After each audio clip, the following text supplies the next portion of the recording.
আমরা রয়েছে কি বাঁকা, বাঁকা নাকি না, এটা বাঁকাও লেখা আছে দেখলাম। ভগবান কৃষ্ণের একটা নাম হচ্ছে বাঁকা, বাঁকা রায়। কেননা আমরা যতটাই সোজা ভগবান ততটাই সোজা, আমরা যতটাই বাঁকা ভগবান ততটাই প্যাচের লোক। কিন্তু বাঁকা, বাঁকার সঙ্গে যুক্ত হচ্ছে রায়, রায় মানে সুন্দর।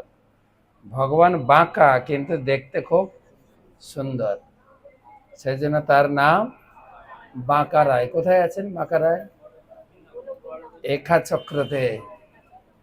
একা চক্র বীরভূম জেলায়, যেখানে নিত্যানন্দ প্রভুর বাড়ি, নিত্যানন্দ প্রভুর জন্মস্থান। তো সেখানে তিনি বাঁকা রায়। ভগবানকে এমনি বলা হয় ত্রিভঙ্গ, মানে তিনটা বাঘ, কিন্তু ওই ঠাকুরের অনেকটা বাঘ, সেই জন্য তাকে নাম হয়েছে বাঁকা কিন্তু রায়। ত্রিভঙ্গ ভঙ্গিম ঠাম, তিনটা বাঁক ভগবান কৃষ্ণের শরীরে। একদম পোজ নিয়ে দাঁড়িয়ে আছেন। কত ফটো তুলবে তুমি, তুলো। ভগবান একদম পোজ নিয়ে দাঁড়িয়ে আছেন, কিন্তু আমাদের মধ্যে মাঝে মাঝে ফটো তুলতে দেয় না, না কিন্তু ঠাকুর কিন্তু রেডি আছে। তুমি অন্য কারোর সঙ্গে সেলফি তুলবে না, আমার সঙ্গে তুলো একটু, তাই না? ভগবান সবার সঙ্গে, এমনি লোকটা কালো, তারপরে বাঁকা, তারপরে ভক্তরা কত সুন্দর তাকে শৃঙ্গার করেন। ভগবান কলিযুগে তিন রূপে, ইকো দেবে না, প্লেন থাকবে। ভগবান কলিযুগে তিন রূপে অবতীর্ণ হয়েছেন, তিন রূপে। এবার ঠিক আছে, তিন রূপে। প্রথম ভগবানের অবতার হচ্ছেন কলিযুগের নাম, যে হরিনাম আপনারা এতক্ষণ গাইছিলেন, বা আমরা যারা জপমালায় জপ করি, সেই নাম কলিকালে নাম রূপে কৃষ্ণ অবতার। বা আমরা ঠাকুমা দিদিমার কাছে শুনেছি, যেই নাম সেই কৃষ্ণ ভজ নিষ্ঠা করি, নিষ্ঠা করি। নামের সহিত আছেন আপনি শ্রী হরি। এই যে গলায় জপমালা আছে, এখানেই ভগবান আছে। নিষ্ঠা করে হরিনাম করলেই ভগবান প্রকাশিত হবেন। নাম। ভগবানের দ্বিতীয় অবতার হচ্ছেন ভাগবতম। আমরা এখন নামের আশ্রয় বা নাম কীর্তন এতক্ষণ করেছেন, এখন ভাগবত কীর্তন করব। ভাগবত থেকে কিছু কথা আলোচনা করব। আপনাদের জেলা অবতার ভাগবত কীর্তন না, আমরা ভাগবতম থেকে পড়বো, সেটা হচ্ছে ভাগবত কীর্তন। ঠিক আছে? তো ভাগবত, ভগবানের দ্বিতীয় অবতার হচ্ছেন ভাগবত, আর ভগবানের তৃতীয় অবতার হচ্ছেন শ্রী জগন্নাথ। জগন্নাথ। ভগবান কৃষ্ণ তো দাপর যুগে এসেছিলেন, কলিযুগের ঠাকুর হচ্ছেন জগন্নাথ। সত্য যুগে ঠাকুর ছিলেন বদ্রীনাথ, ত্রেতা যুগে ঠাকুর ছিলেন রামনাথ, আর দাপর যুগে ঠাকুর ছিলেন দ্বারকানাথ বা দ্বারিকানাথ বা দ্বারকানাথ। মানে আছে? সত্য যুগে বদ্রীনাথ, ত্রেতা যুগে রামনাথ, দাপর যুগে দ্বারকানাথ। আরেকবার, সত্য যুগে বদ্রীনাথ, ত্রেতা যুগে রামনাথ, দাপর যুগে দ্বারকানাথ, কলিযুগে, জোরে, কলিযুগে জয় জগন্নাথ। তিনি আবার ছিলেন পুরীতে, দিদির হাত ধরে আমাদের মেদিনীপুরে চলে এসেছেন এখন, তাই না? সবাই তো পুরী যেতে পারেন না, সেজন্য দিদির হাত ধরে তিনি চলে এসেছেন কোথায়? দীঘা। পুরীতে যেরকম সমুদ্রের তীরে, এখানেও তিনি সমুদ্রের হাওয়া খাওয়ার জন্য বসে আছেন। আসলে সমুদ্র হচ্ছেন জগন্নাথের শ্বশুর বাড়ি। কি করে শ্বশুর বাড়ি? না, লক্ষ্মীর জন্ম হয়েছে কোথা থেকে? সমুদ্র থেকে। তাই সমুদ্রকে বলা হয় জগন্নাথের শ্বশুর বা লক্ষ্মীর পিতা। সমুদ্র মন্থনের সময় আবির্ভূত হয়েছে, তাই শ্বশুর বাড়ির কাছে থেকে হাওয়া খেতে পছন্দ করেন। ওই একই বঙ্গোপসাগর, ওখান থেকে এসে দীঘাতে আছেন, দীঘা। তো ভগবানের 3 অবতার, প্রথম হচ্ছে নাম, দ্বিতীয় হচ্ছেন ভাগবতম, তৃতীয় হচ্ছেন জগন্নাথ। তাই মহাপ্রভু বলেছেন এই 3 জনের আশ্রয় নিতে হবে। বল কৃষ্ণ মানে নামের আশ্রয়, ভজ কৃষ্ণ মানে জগন্নাথের আশ্রয়, জগন্নাথকে পূজা করবেন, ভোগ নিবেদন করে খাবেন। আর কর কৃষ্ণ শিক্ষা মানে ভাগবতের আশ্রয়। নামকে বলা হয় নাম ব্রহ্ম, ভাগবতমকে বলা হয় শব্দ ব্রহ্ম, আর জগন্নাথ, সবাই জগন্নাথ সবাই জানি তো, দারু ব্রহ্ম। আরেকবার, নাম হচ্ছে নাম ব্রহ্ম, ভাগবতম হচ্ছে শব্দ ব্রহ্ম, আর জগন্নাথ দারু ব্রহ্ম। 3 ব্রহ্মের আশ্রয় দিয়েছেন। তো আমরা যারা ভক্তি পথে এসেছি বা ভক্তি পথ অবলম্বন করতে চাই, আমাদের এই 3টে আশ্রয় থাকতেই হবে। ঘরে জগন্নাথ না থাকলেও জগন্নাথের ছবি থাকবে। আমি নিচে দেখলাম ঠাকুর ঘরে জগন্নাথ আছেন, তাকে আবার মালা দিয়ে ঢেকে দিয়েছেন, মালা তুলে ওনাকে বের করলাম আবার জগন্নাথ। তারপরে ঘরে জগন্নাথ বা জগন্নাথের ছবি থাকবে আপনার অল্টারে, আর ঘরে ভাগবতম থাকতে হবে। ভাগবতম যে ঘরে নেই সেই ঘরটা গৃহশূন্য। ভগবান নারায়ণ তার পুত্রকে বলেছেন, যার ঘরে ভাগবত নেই যমের পাশ থেকে তার মুক্তি নেই। যম তাকে ধরে, যত হরিনাম করলেও যম তাকে ধরবে। সেই জন্য ভাগবত আমার প্রিয়, বাড়িতে ভাগবতরম লাখে, লক্ষ্মীকে নিয়ে আমি তার বাড়িতে বাস করে তার ঘর ছেড়ে যাই। আমাদের বিকাশ পাত্র বাবু সারা বছর শুধু ভাগবত বিতরণ করে। হ্যাঁ, এবছর 500 দিয়ে যাব। হ্যাঁ, ভাদ্র পূর্ণিমাতে প্রভুরা আছে, সবাই সাহায্য করবে, সবাই নিয়ে বিতরণ করবে। প্রভুপাদ চেয়েছেন every respectable person has a full set of Bhagavatam and Chaitanya Charitamrita in his home. আমার সমস্ত ভক্তরা চেষ্টা করবে যত আশেপাশে আমাদের পাড়া প্রতিবেশী আত্মীয় স্বজনের বাড়ি আছে প্রত্যেক বাড়িতে ভাগবতম দেবে। আর এখন ভাগবতম নিতে অসুবিধা নেই, কিন্তু যা শুভেন্দু দাস সুযোগ করে দিয়েছেন, 2-2.5 মাসের টাকা হলেই ভাগবত।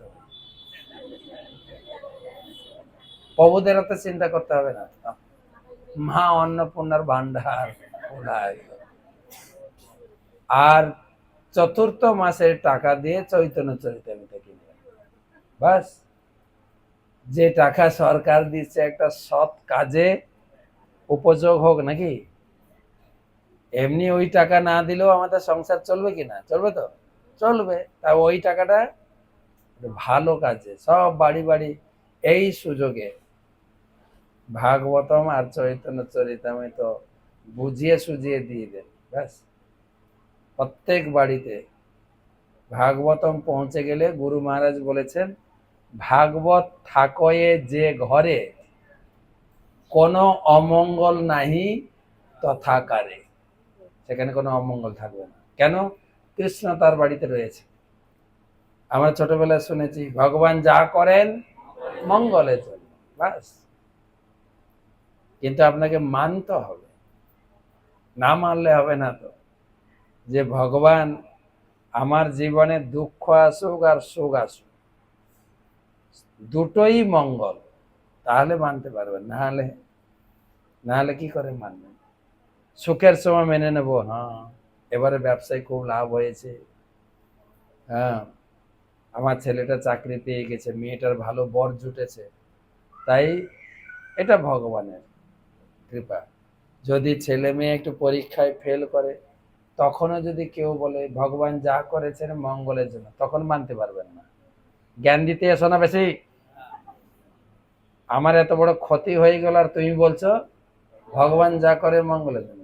কিন্তু দুটোই মানতে হবে, তাহলে আপনি ভগবানকে চিনতে পারবেন। এক রাজা ছিল আর মন্ত্রী ছিল, দুজনই ভগবানের ভক্ত, কিন্তু মন্ত্রীটা এত ভগবানকে বিশ্বাস করতেন, কথায় কথায় ভগবান যা করে মঙ্গলে। রাজা বিভিন্ন রাজ্য জয় করে আসতেন আর আনন্দের সঙ্গে মন্ত্রীর সঙ্গে শেয়ার করতেন, আজকে অমুক রাজ্য জয় করে এলাম। মন্ত্রী কি বলতেন? ভগবান যা করে মঙ্গলের জন্য। রাজার শুনতেও ভালো লাগে, ভগবান যা করে মঙ্গলের জন্য। একবার যুদ্ধ করতে গিয়ে হাতের আঙ্গুল কেটে গেছে।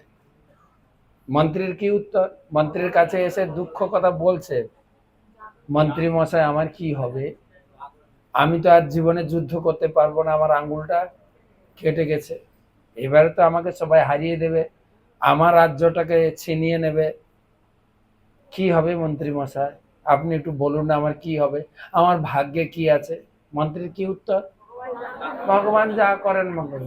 আরে রাজা খেপে গেছে, কি আমার হাতের আঙ্গুল কেটে গেছে সেটাও ভগবান যা করেন মঙ্গলের জন্য? মানা যায়? আপনার কোনো বিচার বুদ্ধি আছে কিনা নেই, নাকি আপনি রাজা হতে চাইছেন? এই কে আছিস একে জেলে ভরে দে। তখন সিপাহী এসে তাকে ধরে নিয়ে জেলে নিয়ে যাচ্ছে, আর জেলে যাওয়ার সময়ও বলছেন কি ভগবান যা মঙ্গলের জন্য। তখন রাজা বলছে লোকটা পাগল না, জেলে যাচ্ছে তাও বলছে ভগবান যা করে মঙ্গল। পাগল একটা। জেলে রেখে দেওয়া হলো। কিছুদিন পরে তাকে, সে আবার গেছে জঙ্গলে শিকার করতে, অনেক সৈন্য টৈন্য মন্ত্রী পরিষদ নিয়ে গেছে, কিন্তু কাল বৈশাখীর দিন ছিল, এত জোরে কালো মেঘ আর ঝড় এসছে, সব জঙ্গলে তার যে পার্ষদরা ছিল, মন্ত্রী পরিষদ সৈন্য, সব ছিন্ন বিচ্ছিন্ন হয়ে গেছে, সব আলাদা হয়ে গেছে, রাজা একা হয়ে গেছে। রাজা কোন দিকে যাবে দিশে খুঁজে পাচ্ছে না, দিশে হারা। হঠাৎ একদল লোক এসে রাজাকে বেঁধেছে। তারা ছিল কাপালিক, মানে জঙ্গলে থেকে কালী পূজা করতো, কালী পূজা করে নরবলি দিয়ে ডাকাতি করতে যেত। তারা ওই রাত্রে কালী পূজাতে নরবলি দেবে একটা মানুষ ধরে এনেছিল, কোনো মতে পালিয়ে গেছে। খোঁজো খোঁজো, একটা লোককে না বলি দিলে মায়ের ভোগ হবে না আর আমাদের ডাকাতি হবে না। খুঁজে পেয়েছে রাজাকে। আহ দারুণ, আজকে কি বলি হবে? রাজ বলি। আজকে মা খুব সন্তুষ্ট হবেন, আজকে অনেক ডাকাতি করে ইনকাম হবে আমার। ধরে নিয়ে গেছে রাজাকে। রাজা তো ভয়ে কাঁপছে, একদম তাকে ভালো করে তেল মাখিয়ে স্নান করিয়ে, হ্যাঁ, সিঁদুর টিঁদুর মাখিয়ে যুপকাষ্টে ভরে দেওয়া আছে, বলি দেওয়া হবে। তখন প্রধান পুরোহিত বলছে, দেখো তো কোনো শরীরে খুঁত আছে কিনা, খুঁত থাকলে মায়ের ভোগে লাগবে না, মায়ের ভোগে লাগে অক্ষত, অক্ষত বলে, অক্ষত। খুঁজে দেখে সারা শরীরে একটা হাতের আঙ্গুল নাই। হে, এ তো আঙ্গুল নাই তো একটা, এ তো অভাগা দুর্ভাগা, এ তো মায়ের ভোগে লাগবে না। হ্যাঁ, ভাবছিলাম তোমার ভাগ্য খুলে গেছে, মায়ের ভোগে লাগবো আজকে, কিন্তু তুমি তো অভাগা দুর্ভাগা। একদম লাথি টাথি মেরে ওকে ভাগিয়ে দিই যা। আর ও তো ভয়ে মায়ের কাছে ছাড়া পেয়ে ভয়ে কাঁপতে কাঁপতে কাঁদতে কাঁদতে ঘরে পৌঁছেছে, হাঁপাচ্ছে। মন্ত্রীকে ছেড়ে নিয়ে আসো। মন্ত্রীকে নিয়ে এসছে, মন্ত্রীর কাছে ক্ষমা চাইছে। কি বলবো, সত্যি আপনি যা বলেছিলেন ভগবান যা করেন মঙ্গলের জন্য, আজকে আমি হাড়ে হাড়ে উপলব্ধি করেছি। বলছে কেন, কি হলো? আর বলবে না সে দুঃখের কথা। আমরা গেলাম শিকার করতে, কাল বৈশাখের ঝড়ে সব হারিয়ে গেলাম, আমি একা হয়ে গেলাম, আর কাপালিকেরা আমাকে ধরে নিয়ে গেছে বলি দেবে। ভাগ্যিস আমার আঙ্গুলটা কেটে গিয়েছিল, না হলে আঙ্গুল না কাটলে আজকে গর্দান কাটত। তো আমি আপনার কাছে ক্ষমা চাইছি, সেদিন আপনার কথাটা আমি বুঝতে পারিনি, উপলব্ধি করতে পারিনি। আজকে বলছে হ্যাঁ, আমাদের ভগবান কারোর অমঙ্গল করেন না। আমরা তাৎক্ষণিক বিচার বিবেচনা করতে পারি না, একে অপরকে দোষারোপণ করি, তোমার জন্য আমার এটা হয়েছে। কিন্তু বাস্তবিক পক্ষে এই জগতে ভগবানের ইচ্ছা ছাড়া একটা গাছের পাতাও নড়ে না। কেউ উপলব্ধি করতে পারে, কেউ উপলব্ধি করে না।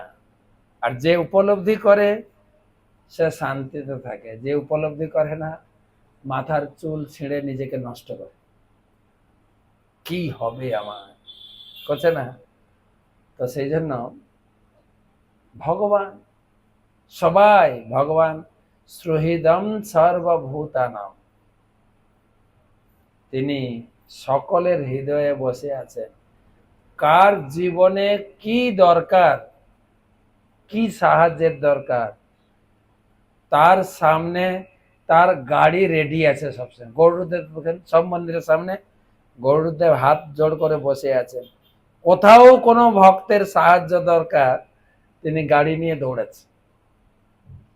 গজেন্দ্রকে রক্ষা করতে গিয়ে এমন স্পিডে যাচ্ছিলেন, বন্দে ভারত থেকেও আরো স্পিডে চলছিলেন ভগবান। এত স্পিডে গেছেন, গায়ের উত্তরে উড়ে গেছে, খেয়াল নেই। ইন্দ্রাদি স্বর্গের দেবতা বলছে আকাশে একটা হলুদ জিনিস উঠছে, কি জিনিস?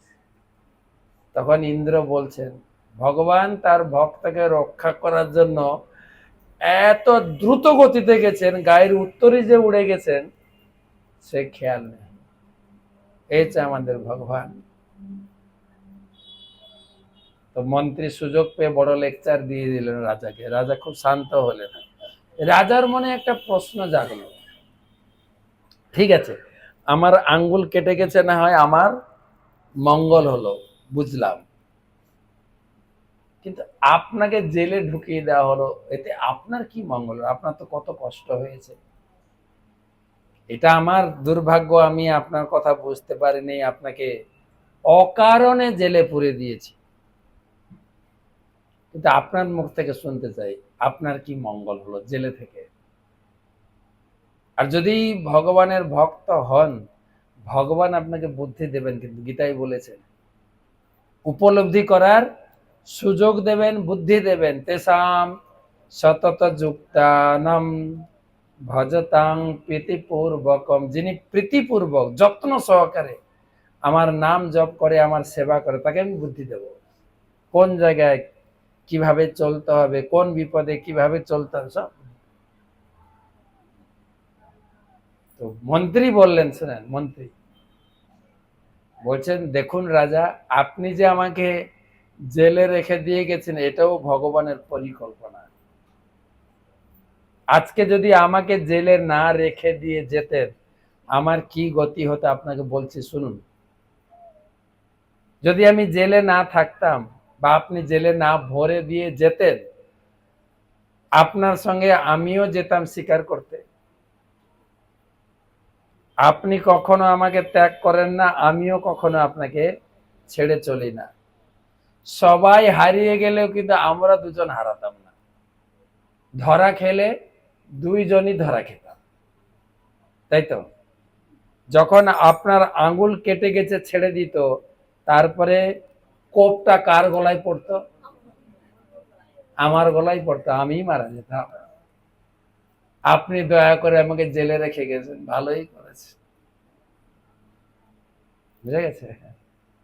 তো উপলব্ধি করতে হবে, সুবিধার সময় ভগবানকে মানবো, অসুবিধার সময় ভগবানকে গালি দেবো, তা তো হয় না।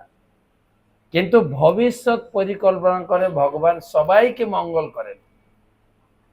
ইঙ্গিত দেবে আপনাকে, এই কাজটা করিস না, ভালো হবে না। কিন্তু আপনার দ্বিধাদ্বন্দ্ব জাগবে, কিন্তু করব কি করব না। চাকরির একটা সুযোগ আছে, 20 লাখ টাকা চাইছে, দেব? যদি আবার টাকা নিয়ে পালাই পার্থদার মতো। ইঙ্গিত আপনি পাবেন, কতটুকু ভগবানের ইঙ্গিত ধরতে পারবেন সেটা আপনার ব্যাপার। ভগবান আপনাকে একটু নাড়া দেবেই, একটু নাড়া দেবে। যারা ভক্তি পথে আছেন এই উপলব্ধি ধীরে ধীরে হচ্ছে, ধীরে ধীরে হচ্ছে। গুরু মহারাজ কয়েকদিন আগে বলছিলেন যে আমাদের ভক্তদের জীবনেও অনেক সময় অনেক দুঃখ নেমে আসে, এটা স্বাভাবিক। না হলে তো ভক্ত এই জগৎটাকে দুঃখ বলে মনে না করে এখানেই পড়ে থাকবে। তাই ভগবানের দিকে এগোনোর জন্য মাঝে মাঝে একটু ভগবান ধাক্কাও দিয়ে যান। তো আমরা হরি নাম করেছি, এখন একটু ভাগবত পড়ি নাকি? ভাগবত সবার বাড়িতে আছে? না হলে আজকেই আমাদের পুরুষোত্তম মাসের শেষ দিন নাকি? যাই হোক, শেষ করেন, না হলে 2-4 দিন বাড়িয়ে দেন, না অসুবিধা নেই। হ্যাঁ, ভালোই যাচ্ছে তো, খারাপ না তো, ঠিক চলছে না? ভালোই। অনেক জায়গায় দেখছি অবিষান্ন খাচ্ছেন, কিংবা ফল খাচ্ছেন। এমনি হয়তো ফল খায় না, ভালো ভালো ভালো ফল খাচ্ছে, সুযোগ আছে তো, অসুবিধা করবে। ব্রত করছি, ব্রত, মশলা সবজি খাওয়া যাবে না, ব্রত। আর একটু বেশি হরিনাম, আর এই গরমে ভাত টাত খেতেও খুব একটা, এইসব ঠিক আছে, একটু হবিষান্ন, একটু ঘি, এই সুযোগটা ছাড়বেন, আর 2-4 দিন বাড়িয়ে দেন, চলুন। তো সুযোগ নিতে পারেন এই পুরুষোত্তম মাসে, এক সেট ভাগবতম যার বাড়িতে নেই, নিয়ে রাখেন। নমঃ বিষ্ণুপাদায় কৃষ্ণপ্রেষ্ঠায় ভূতলে শ্রীমতে ভক্তিবেদান্ত স্বামিনিতি নামিনে নমস্তে সারস্বতে দেবে গৌরবাণী প্রচারিণে निर्विशेष शून्यवादी पाश्चात्य देशतारिणे जय श्री कृष्ण चैतन्य प्रभु नित्यानंद श्री अद्वैत गदाधर श्रीवासदि श्री गौर भक्तवृंद हरे कृष्णा कृष्णा कृष्णा हरे हरे हरे राम राम राम हरे हरे। আমরা ভাগবতমের 6ষ্ঠ স্কন্ধ দ্বাদশ অধ্যায় 7ম শ্লোকটা পড়ব, তারপরে আমরা আলোচনা করব বৃত্রাসুরের কাহিনী। যাদের আছে ভাগবতম পড়বেন। ভাগবতম হচ্ছে নিগম কল্পতরু গলিতং ফলম সুখমুখদামৃতম দ্রব সংযুতম পিবত ভাগবত রসমালাই। ভাগবতম হচ্ছে রসমালাইয়ের মতো, যত পড়বেন তত আনন্দ।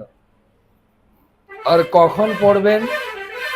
মোহ রহ, অহ মানে দিন, অহ অহ রহ মানে রাত্রি, দিন রাত শুধু ভাগবতম পড়ুন, দিন রাত।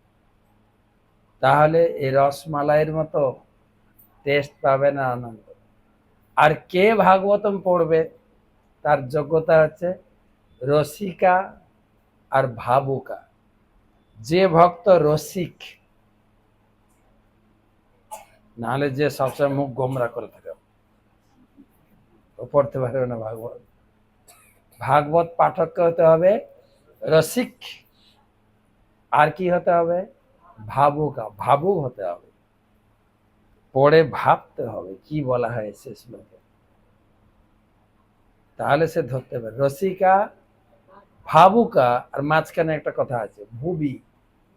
ভুবি মানে কেবলমাত্র এই ভূমিতে যাদের জন্ম হয়েছে তারা পড়তে পারবে, অন্য কেউ পড়তে পারবে। বা অন্য জায়গায় সে সুযোগ দেওয়া হয়নি। তাই এই ভাগবতম কেবল এই পৃথিবীতে দেওয়া হয়েছে। এই ভাগবতম স্বর্গে নেই, কৈলাসে নেই, বৈকুণ্ঠেও নেই, আর সত্যলোক ব্রহ্মলোকেও নেই। আপনি বলবেন মহারাজ আপনি গিয়ে দেখে এসছেন নাকি, আছে কি নেই?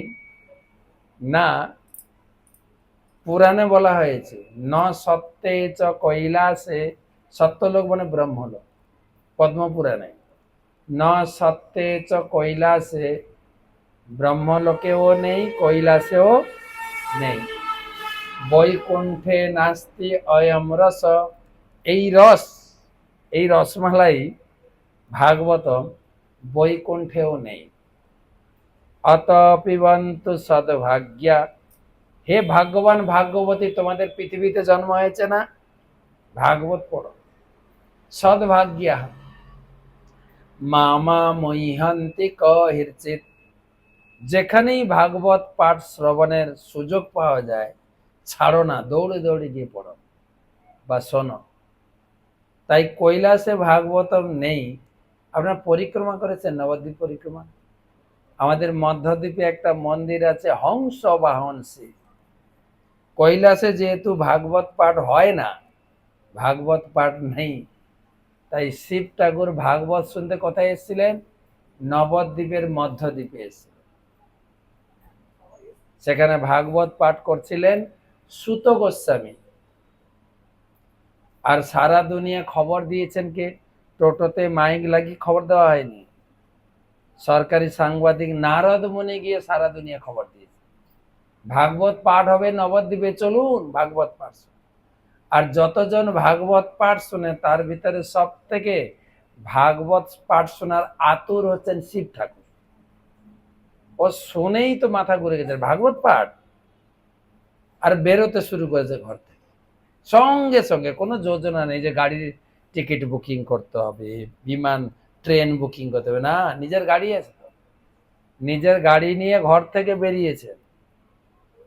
আর সবার থেকে ওনার ঘরটা দূর, অনেক দূর ঘর। এই ব্রহ্মার লোক ছাড়িয়ে, সত্যলোক ছাড়িয়ে কৈলাস, প্রায় ভগবানের বাড়ির কাছাকাছি, বৈকুণ্ঠের কাছাকাছি কৈলাস। ওখান থেকে বেরিয়েছেন নিজের গাড়ি। কি গাড়ি? স্করপিও না সুমো? নন্দী, নন্দীর উপরে উঠে বসেছেন। আর একটু একটু একটু দ্রুত গতিতে চলতে, স্পিডে চলতে হবে, না হলে কিন্তু পৌঁছাতে পারবো না। একদম গাড়ির উপরে উঠে গিয়ার দেওয়াচ্ছেন, 2 নম্বর, 3 নম্বর, 4 নম্বর, 5 নম্বর, কিন্তু গাড়ি 1 নম্বরের উপরে চলে না। গাড়ির একটা তালেই চলছে, আর স্পিড কিন্তু বাড়ছে না। ও বেচারা তো অবাক হয়েছে, ঘাম ছুটে যাচ্ছে। এই গাড়ি নিয়ে গেলে তো নবদ্বীপের ভাগবতম পাঠ শেষ হয়ে যাবে, কি হবে? দেখেন ভাগবত পাঠ শোনার কত আগ্রহ। আজকে এখানে অনুষ্ঠান হয়েছে, অনেকে চিন্তা করে খাওয়ার সময় যাবে, কি শুনবো? সাধুরা তো একই কথা বক বক বক বক, সেই হরিনাম করো, ধর্ম করো। শিব ঠাকুর ওখান থেকে বেরিয়েছে কোন রকমে 1 নম্বর গিয়ারে, ধীরে ধীরে আস্তে আস্তে তার পিতাশ্রী সত্যলোকে ব্রহ্মা ওখানে পৌঁছেছে। গাড়ি থেকে নেমে পিতাশ্রীকে প্রণাম করেছে, বলছে আপনাকে দেখে এত বিচেন লাগছে কেন, এত চঞ্চল?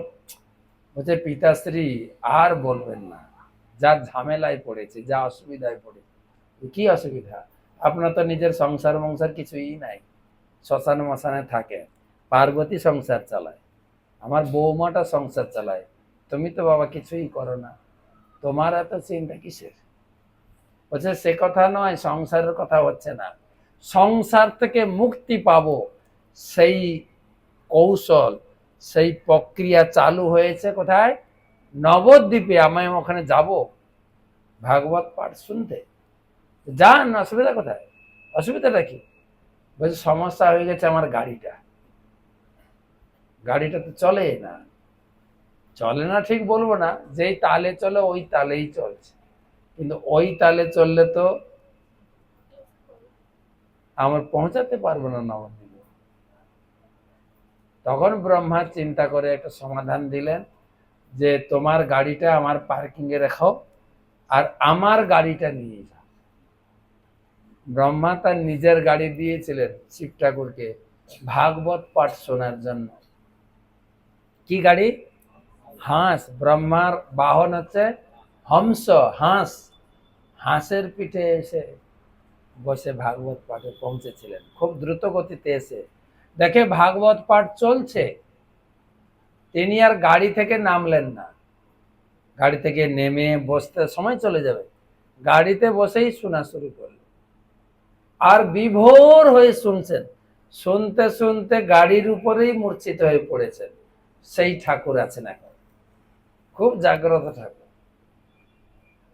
যাবেন, অভিষেক করবেন দুধ বা গঙ্গা জল দিয়ে, আর একটা স্পেশাল ফুল আছে শিব পূজার জন্য, আকন্দ, কুঁড়ি ফুল নিয়ে যাবেন, কুঁড়ি, ফোটা ফুল না, দিয়ে শিবের মাথায় রেখে অভিষেক করবেন, বা আগে অভিষেক করবেন তারপরে ফুলটা দেবেন, দিয়ে বিড় বিড় করে কিছু বলবেন, ঠাকুর আমি তো আর এমনি আসি নাই, কিছু চাইতে এসছি। বলে দেবেন যা চাইতে এসেছেন, ঠাকুর শুনবেন।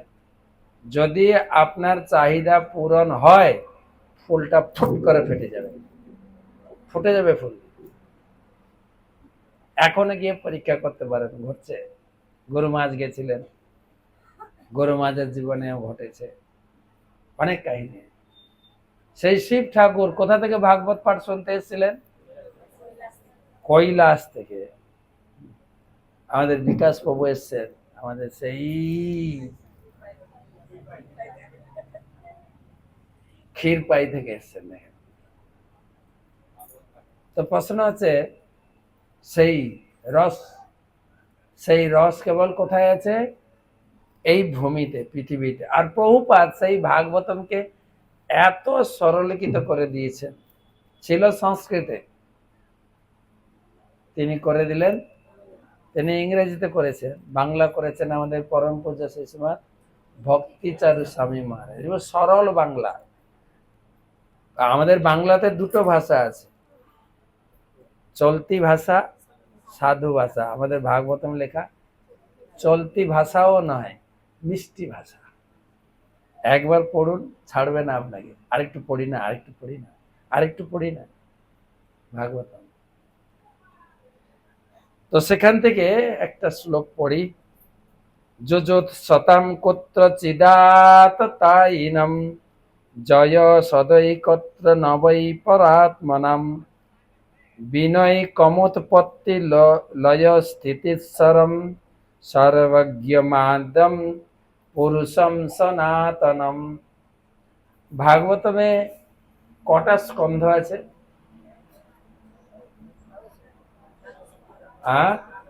দ্বাদশ, মানে 12 স্কন্ধ।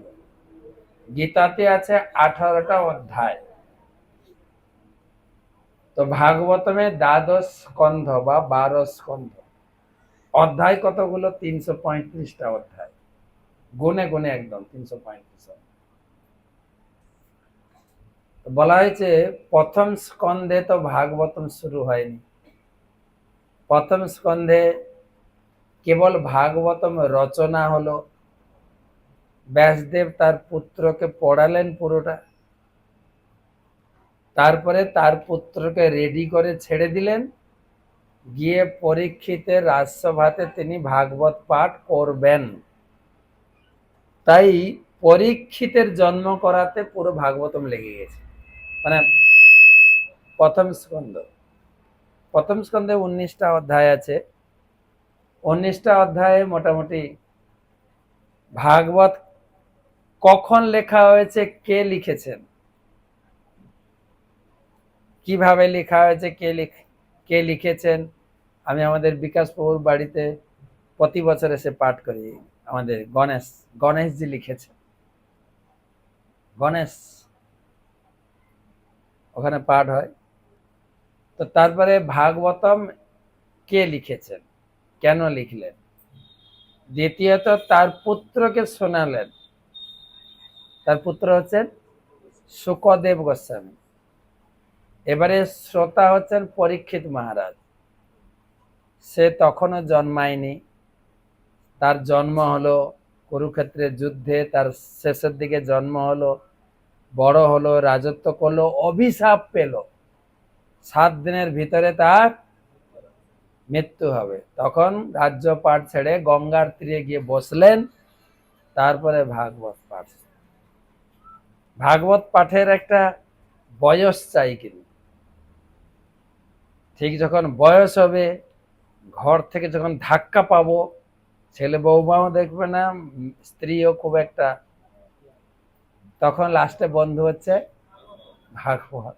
সময় পাবেন একবার ভাগবত পড়া, ঠিক আছে? এখন তো রক্ত গরম আছে, ইনকাম আছে, সবাই ডাকে, আমি খুব ব্যস্ত, আমি বিজি, বিজি না হিজি কে জানে, বিজি।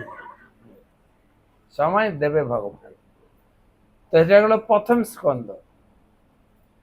দ্বিতীয় স্কন্ধে ভূমিকা বলা হয়েছে, তৃতীয় স্কন্ধ থেকে স্টোরি চালু করেছেন। প্রথমে কর্দম মুনি আর দেবহূতির স্টোরি, তৃতীয় স্কন্ধে মজাদার স্টোরি। চতুর্থ স্কন্ধে পাবেন শ্বশুর জামাইয়ের ঝগড়া। শুনেছেন শ্বশুর জামাইয়ের ঝগড়া ইতিহাসে কে করেছে? দক্ষ আর শিব। আর মাঝখানে মেয়ে সুইসাইড করলো, সতী কাহিনী। তারপরে হবে ধ্রুব মহারাজের কাহিনী, কিভাবে 6 মাসে দীক্ষা গ্রহণ করার 6 মাস পরে তিনি ভগবানকে লাভ করলেন, 6 মাস। তারপরে পঞ্চম স্কন্ধ। পঞ্চম স্কন্ধতে পাবেন জড় ভরতের কাহিনী। তিনি ছিলেন ভরত মহারাজ, শশাগরা পৃথিবীর রাজা ছিলেন। শশাগরা, আর একটু মাইক কমাও, শশাগরা পৃথিবীর সম্রাট ছিলেন, কেবল পশ্চিমবঙ্গের মন্ত্রী না বা ভারতের মন্ত্রী না, কোথাকার? সাগর সমেত যত ভূমি আছে সব জায়গায় তিনি সম্রাট ছিলেন। কিন্তু ভগবানের এত বড় ভক্ত ছিলেন, রাজ্য পাট পরিবার ছেড়ে দিয়ে জঙ্গলে গেলেন। জঙ্গলে গিয়ে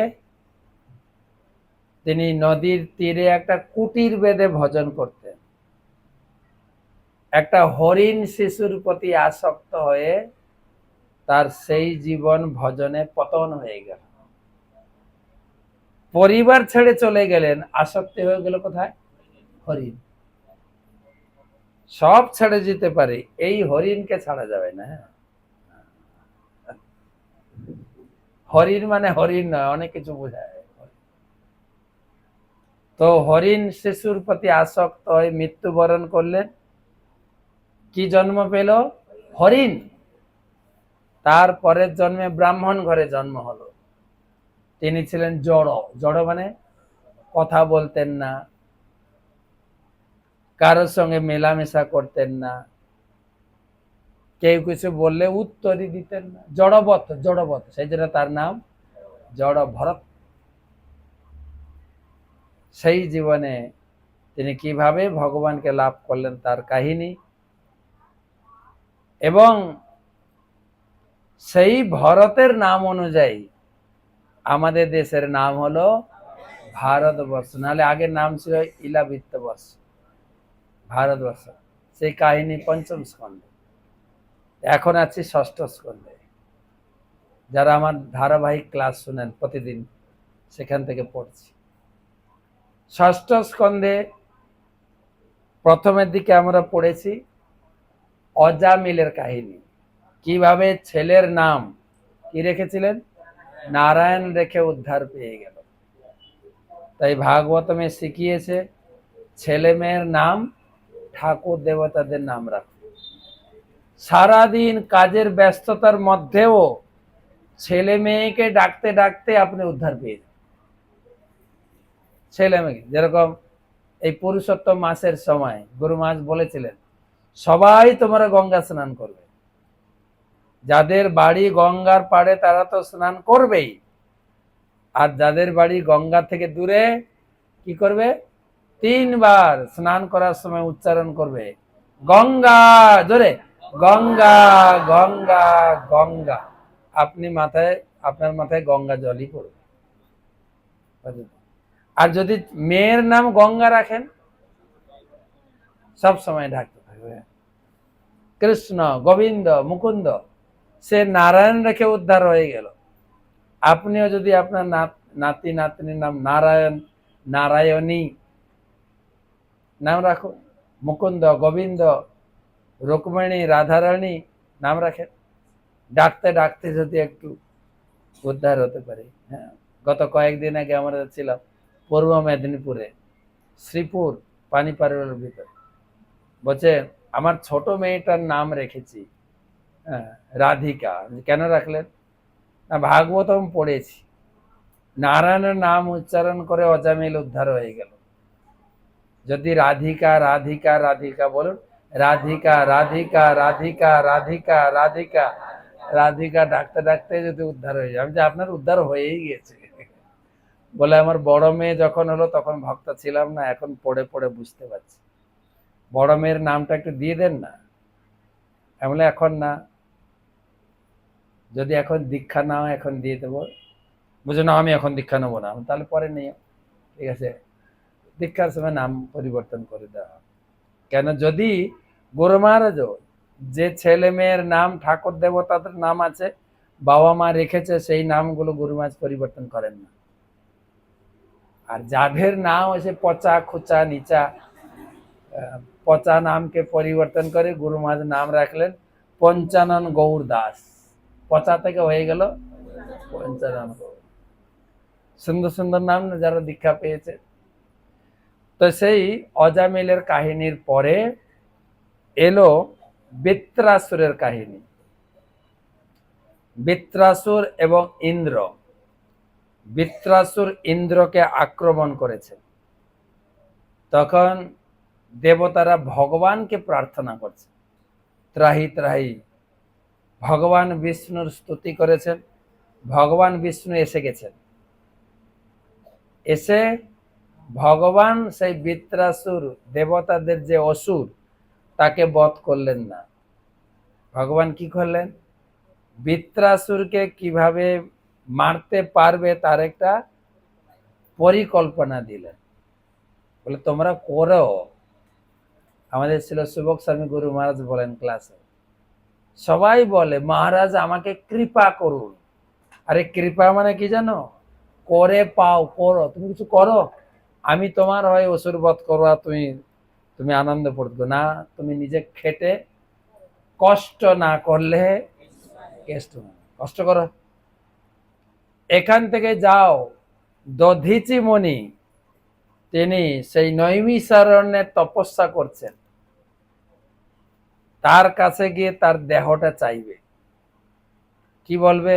এই ঋষি মরে যান না একটু প্লিজ, দিয়ে তার হাড় দিয়ে তুমি অস্ত্র তৈরি করবে, সেই অস্ত্র দিয়ে তুমি বৃত্রাসুরকে মারতে পারবে।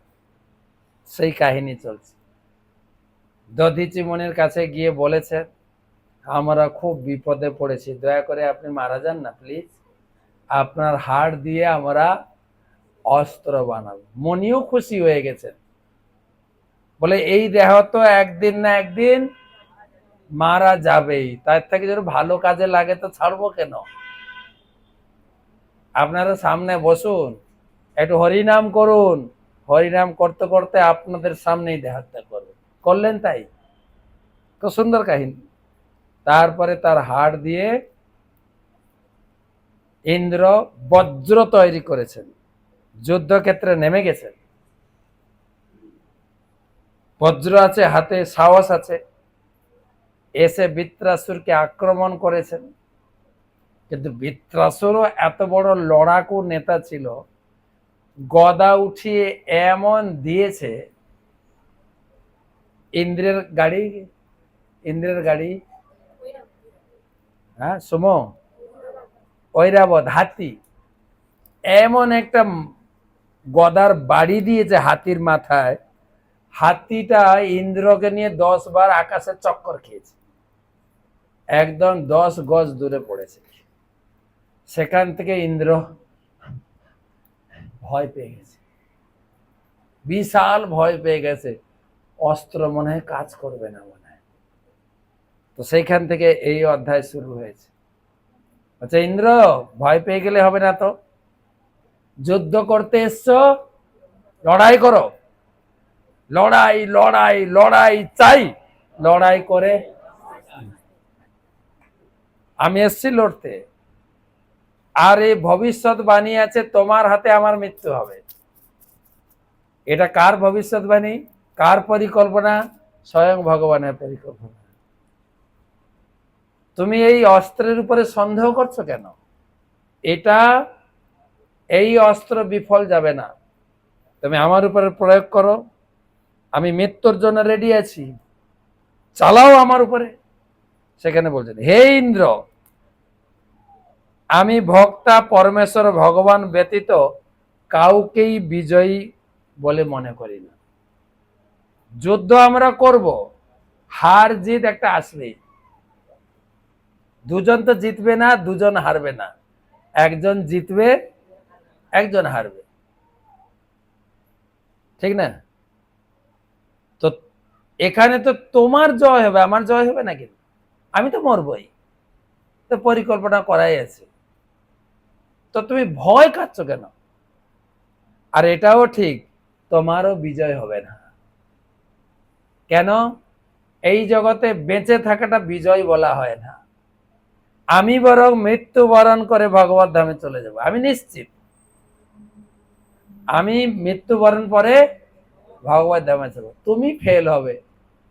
তুমি বেঁচে থাকার জন্য, স্বর্গ ভোগ করার জন্য লড়াই করছো, তো করো।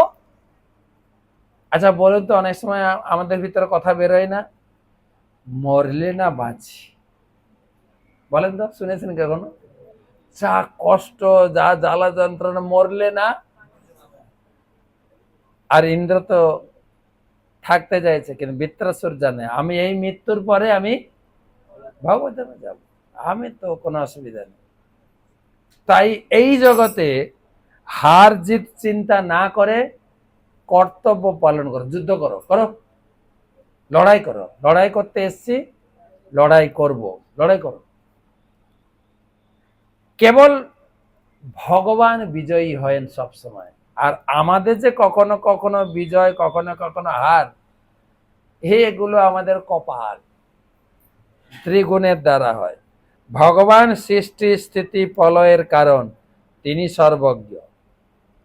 আর আমরা পরতন্ত্র দেহধারী জীব, আমাদের কখন বিজয় কখন পরাজয়, এতে জীবনটা উত্থাল পাথালে চলছে, এই নিয়ে আমি কিছুই মনে করি না।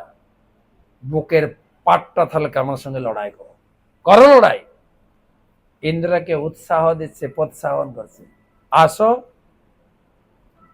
দধিচি মুনির তপস্যার হাড় দিয়ে তৈরি সেই পবিত্র অস্ত্র যখন আমার শরীর স্পর্শ করবে, আমি সমস্ত প্রকার কলুষ থেকে মুক্ত হয়ে ভগবানের স্মরণ করতে করতে ভগবত ধামে পৌঁছে যাব। বৃত্রাসুর বলছেন। আর ভগবান, ভগবান তিনি বিজয়ী, ভগবান, ভগবানের সঙ্গে যিনি যুক্ত থাকবেন তিনি বিজয়ী হবেন। এই জগতে আমরা কিছু পেলে মনে করলে আমি জয়ী হয়েছি না। তো ধরুন আপনি লটারি টিকিট কেটেছেন, এমনি আমাদের ভক্তদের লটারি টিকিট কাটার মানা, না কেউ কাটেন নাকি? কেউ আবার মনে করেন না মহারাজ ডায়েরি টিকিট কাটবো, ডিয়ারি ডিয়ারি ডিয়ারি, একটা ডিয়ারি টিকিট কাটবো, যদি 1 কোটি লাগে আপনাকে 50 লাখ দেবো। না, আমাদের টিকিট কাটা নিষেধ না। শুধু তাই না, আমি লোককে বলি সবার জন্য টিকিট কাটা নিষেধ। জগৎ জননী মা দুর্গা, তিনি কালী রূপে প্রকাশিত হয়েছেন, দেখবেন কালী না, কালী দুর্গার প্রকাশক। দুর্গার 10 রূপ। দুর্গা যখন তার বাপের বাড়ি যেতে চেয়েছিলেন, চতুর্থ স্কন্ধে ভাগবতে পড়বেন, বাবার বাড়িতে দক্ষ যজ্ঞ হচ্ছে, যজ্ঞ করছেন বাবা, বাবা জামাই বাবুকে ইনভাইট করেনি, তাই জামাই জিদ ধরে বলছে আমি শ্বশুর বাড়ি যাব না। কিন্তু ইনভাইট না করলেও জামাই না হয় যাবে না, কিন্তু মেয়ে কি হবে? মেয়ে যদি একবার মন টানে বাপের বাড়ি যাব, কি শক্তি আছে যে স্বামী আটকাবে তাকে?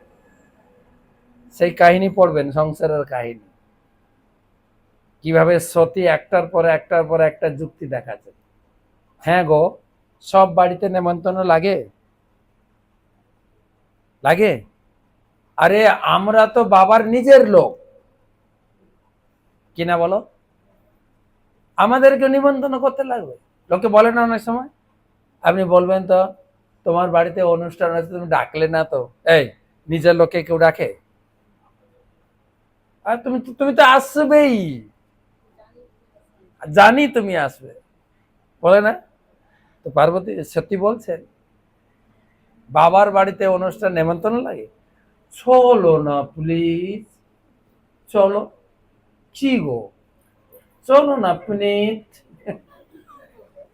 একটার পর একটা বলবেন। আর যারা স্বামী আছেন তাদেরকে জানতে হবে কিভাবে ট্যাক্কেল দেব।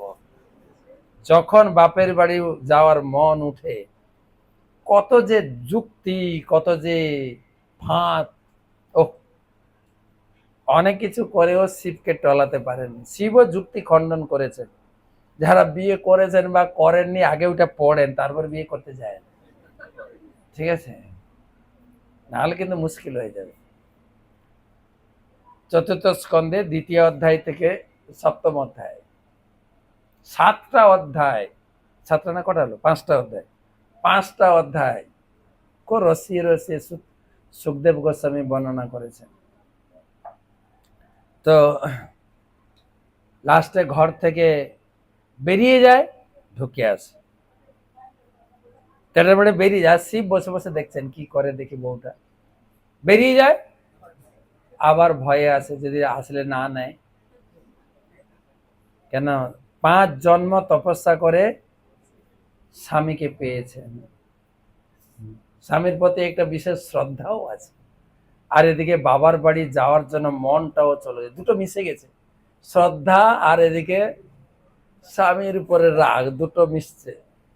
সেই সময় মুখ দিয়ে কি কথা বেরোয়, তখন মনে করবেন আচ্ছা তুমি তো আগে এসব কথা কোনোদিন বলোনি, এসব ভাষা এখন বলছো, বলবো না? তুমি কি ভেবেছো কি আমাকে? চতুর্থ স্কন্ধে পাবেন। তো যখন শিব দেখছেন বেরিয়ে যাচ্ছে, ঢুকছে, লাস্টে বলতে বলতে এতটাই রেগে গেছেন সতী, তুমি কি তোমার ঘরের একটা বউ মনে করো আমাকে? আমি কে জানো? বলছি তুমি কে, এটা দেখাও না। সঙ্গে সঙ্গে তার 10 মহাবিদ্যা, আমি ধূমাবতী, আমি কমলা, আমি তারা, আমি ছিন্নমস্তা। যখন গলাটা কেটে নিজের রক্ত নিজে খাচ্ছে, শিব না বিরক্ত হয়ে ধাত্তারি, যাও তো এখান থেকে। তখন সতী মনে করলেন আমার পারমিশন হয়ে গেছে, তখনই বেরিয়ে চলে। তারপর আর কাহিনী বলবো না, তাহলে ভাগবত পড়বেন না আপনারা। দারুণ মজার কাহিনী ভাগবত। তো যখন সেই তো তিনি তিনি হচ্ছেন সতীর একটা রূপ, যেটা কালী মূর্তি, কালী মূর্তি। সব লটারি দোকানে দাঁড়িয়ে আপনাকে ইঙ্গিত দিচ্ছেন টিকিট কাটিস না প্লিজ। সব লটারি দোকানে কার ছবি আছে? এটা ইঙ্গিত দিচ্ছেন তিনি হচ্ছেন জগৎ জননী। প্রত্যেক সন্তানকে তিনি আটকাচ্ছেন, টিকিট তুই কাটিস না প্লিজ। আর যা যে না শুনে টিকিট কাটে, আপনি মনে করুন যে পয়েন্টে কথা বলেছি, মনে করুন 1 কোটি টাকা আপনার লেগে গেল, ডিআরই টিকিট কেটে কত ফার্স্ট প্রাইস, 1 কোটি টাকা লেগে গেল। টাকাটা আনতে যেতে হবে ওখানে, কিন্তু কলকাতা আপনাকে ক্যাশ দেবে, ক্যাশ নিয়ে ঘরে ফিরতে পারবেন তো 1 কোটি টাকা? বলেন। ভগবান সেই জন্য লটারি টিকিট কাটলো লাগবেই না আপনার। আপনি বলুন ভগবান তোমার কাছে মানসিক করলাম, লাগলো না তো, বলছে, আমি তোমার মঙ্গলময়, আমি তোমাকে দেব না তো, এই টাকাটাই তোমার বিপদ হয়ে যাবে। হবে কিনা, হচ্ছে কিনা? তো সেই জন্য যার যত সম্পদ তার তো শত্রু না, দেখেন তো। তো সেই জন্য ভগবান এই জগতে তিনি বিচার করে দেন কাকে জয়ী করতে হবে, কাকে বিজয়ী করতে হবে, কাকে পরাজিত করতে হবে। বৃত্রাসুর বলছেন যে তুমি তোমার বিজয়ে বিষণ্ণ হও না, যুদ্ধ বন্ধ করার কোনো আবশ্যকতা নেই, কেবল তুমি এবং আমরা আমাদের কর্তব্য করব, লড়াই করব, যা কপালে আছে হবে, কাজ করে যাও। এই শ্লোকে এটাই শিক্ষা দিচ্ছেন। প্রভুপাদ লিখছেন, তাই আমাদের কর্তব্য কর্মে না, প্রভুপাদের কথাটা পড়ে শোনাবো কি বলছেন এই শ্লোকে। কৃষ্ণ ভাবনামিত আন্দোলনে নিষ্ঠাবান সদস্যদের এই উপদেশটি অত্যন্ত শিক্ষাপ্রদ। আমাদের বিজয়ে উল্লেসিত হওয়া উচিত নয়, আবার পরাজয়ে বিষণ্ণ হওয়াও উচিত না। আমরা সেই ইতিহাসে পড়েছি না, যত হাসি তত কান্না, বলে গেছে রাম মান্না। মানে কোনো কিছু পেয়ে বেশি উল্লসিত হও না, এখানে বলছে। আবার কোনো কিছু হারিয়ে গেলে ভেঙে পড়ো না। আমাদের কর্তব্য শ্রীকৃষ্ণ বা চৈতন্য মহাপুর বাসনা ফলপ্রসূ করার জন্য ঐকান্তিক চেষ্টা করা, জয় পরাজয়ের ব্যাপারে বিচলিত না হওয়া। আমাদের একমাত্র কর্তব্য হচ্ছে নিষ্ঠা সহকারে কর্ম করে যাওয়া, যাতে শ্রীকৃষ্ণ আমাদের কার্যকলাপের পুরস্কার বা স্বীকৃতি দিতে পারেন। যার যার ডিউটি, বাবা মার ডিউটি, ছেলে মেয়েদের ডিউটি, প্রত্যেকের কাজ ভালো করে করতে হবে, ভালো করে। তাহলে কর্তব্য পরায়ণ হলে আমরা আমাদের জীবন যুদ্ধে জয়ী হব। তাতে যদি আমার হার হয়, জিত হয়, কিছু যায় আসে না, যদি আমার কাজের গাফিলতি না থাকে। খেটেছি, হয়নি, কিন্তু ভগবান বলছেন বা কোনো মনীষী বলেন, God helps those who helps themselves. তুমি যদি নিজে প্রচেষ্টা করো, খাটো, পরিশ্রম করো, ভগবান তোমাকে সফলতা দেবেন। কষ্ট না করলে, কষ্ট তোমাকে করতেই হবে। শুধু যদি মনে করি যে না আমি ভক্ত হয়ে গেছি, মালা জপ করে ঘুরবো, না, তা হবে। তৃতীয় অধ্যায়ে ভগবান বুঝিয়ে দিয়েছেন তোমাকে কর্ম করতেই হবে। প্রত্যেকে যদি মনে করেন এই যুবক বয়সে আমি ওটি করে প্রচুর টাকা ইনকাম, ওটি জানা, ওটি পটি না, ওটি, ওটি মানে ওভার টাইম করে প্রচুর টাকা ইনকাম করব, আর বৃদ্ধ বয়সে বসে বসে খাবো, না, কেউ বসে খেতে দেবে না, আপনাকে কেউ না, বৌমাও দেবে না, স্ত্রীও দেবে না। বৌমা কমপক্ষে এইটুকু বলবে, বাবা বাড়িতে লবণ নেই, একটু লবণ কিনে নিয়ে আসেন না দোকান থেকে। আপনি কি করবেন, হ্যাঁ বলবেন না না বলবেন? যদি না বলেন সঙ্গে সঙ্গে ঝটকা। সারাদিন বসে আছেন, এইটুকু করতে পারবেন না? বাচ্চাটাকে একটু স্কুলে পৌঁছে দিয়ে আসেন না, করাচ্ছেন কি না বলেন? করাচ্ছেন। তো সেই জন্য ডিউটি আমাদের প্রস্তুত থাকতে হবে, সর্বাবস্থায় কর্মক্ষম থাকতে হবে। নহি সিদ্ধন্তি প্রবিশন্তি মুখে মৃগা। এমনকি সিংহ যদি, সে জঙ্গলের পশুরাজ, সে হাঁ করে বসে থাকলে তার মুখে খাবার জোটে না, তাকেও দৌড়ে গিয়ে ধরে খেতে হবে। তা আমি যত বড় ব্যক্তি হই না কেন, খাটতে হবে। যতদিন গায়ে গতর আছে, মেদিনীপুরের ভাষা গায়ে গতর আছে, ততদিন খাটো আর নিজের উপরে চলো। কারো উপরে পড়বে, ভরসা করবেন তো কার উপরে? ভগবানের উপর। কর্ম করে চলো, ভগবান ফল দেবেন। তো ঠিক আছে, তাহলে আমরা এখানে রাখি। ভাগবতম এই ষষ্ঠ স্কন্ধ, তারপরে সপ্তম স্কন্ধে আরো মজাদার কাহিনী। সপ্তম স্কন্ধে কি আছে জানেন? নরসিংহদেব কথা, প্রহ্লাদ মহারাজ আর নরসিংহদেব।